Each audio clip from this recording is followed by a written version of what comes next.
সালামু আলাইকুম এভরিওয়ান। বাস্তব কথা কিছু লিখলাম, ভিডিও পুরোটা দেখবেন, ক্যাপশনটা পড়বেন।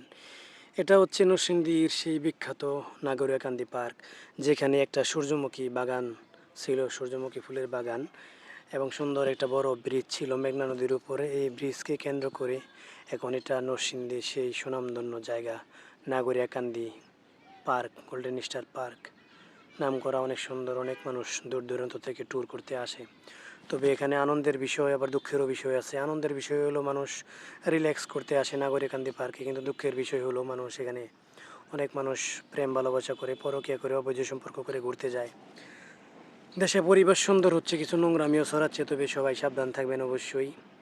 এমন কিছু করবেন না যেটা আপনার জন্য অসম্মান বয়ে আনবে। এটা আমার নরসিংদী জেলার প্রিয় জায়গা, আমার অনেক প্রিয়, আমিও ঘুরতে যাই, অনেক সময় কাটাই। ভিডিওটা করলাম সবাইকে সতর্ক এবং আনন্দ এবং পরিচিত করার জন্য। ভালোর দিক ভালো, খারাপের দিক খারাপ, অবশ্যই আপনি ভালো দিক বেছে নেবেন, খারাপগুলো অ্যাভয়েড করবেন। এটাই আমার প্রিয় জেলা। সালামু আলাইকুম।